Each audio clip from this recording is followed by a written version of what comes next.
mələyin və həmçinin şeytanın insanın qəlbinə olan təlqini və atdığı fikirlər haqqında.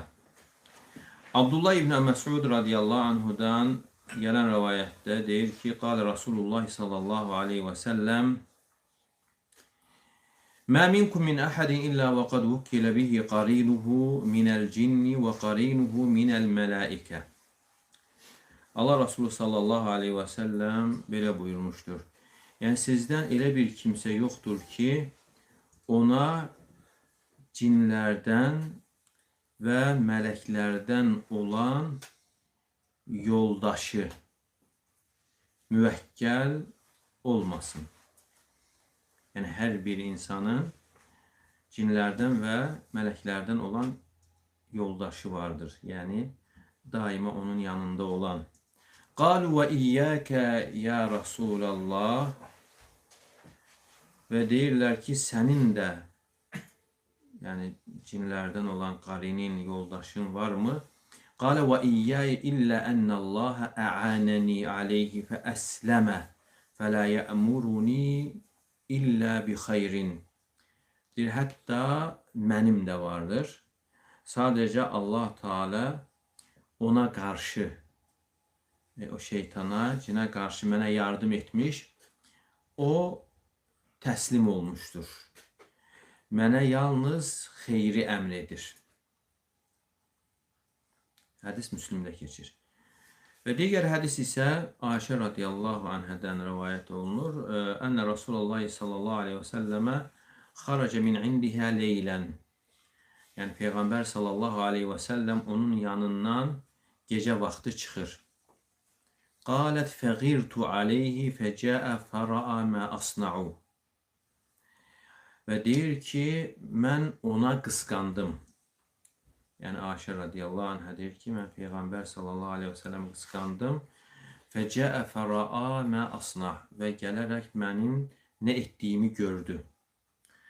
Fəqalə mələki ya Aişətu əğirti və dedi ki, Ayşə, nə olub sənə, qısqandın mı? Fəqultu və məli lə yəğaru mitli alə mitlik.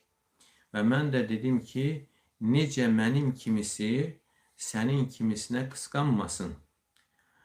Fəqalə Rasulullah sallallahu aleyhi və səlləm əqad cəəki şeytanuki. Və Peyğəmbər sallallahu aleyhi və səlləm ona deyir ki, şeytanın mı gəldi?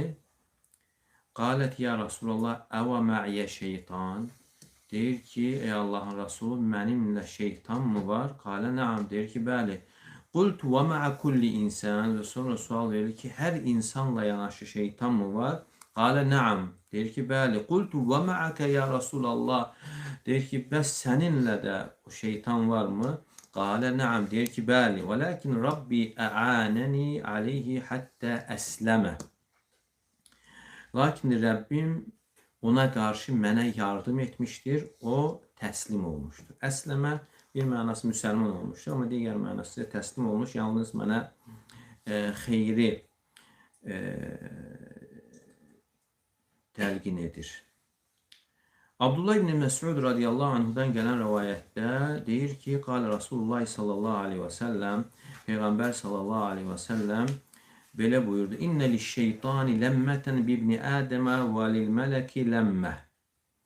Deyir, şeytanın insan övladına lənməsi, yəni təlqini vardır. Yəni qəlbinə fikirlər salması və həmçinin də mələyin də bir lənməsi, yəni təlqini və elə bir ki, insanın qəlbinə fikir salması və yaxud da səsi vardır.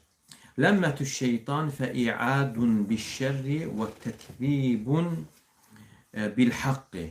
Yəni şeytanın o təlqini insana şərri vəd verməsi, şərrə yönəltməsi və haqqı təkzib etməsidir, haqqı yalanlamasıdır.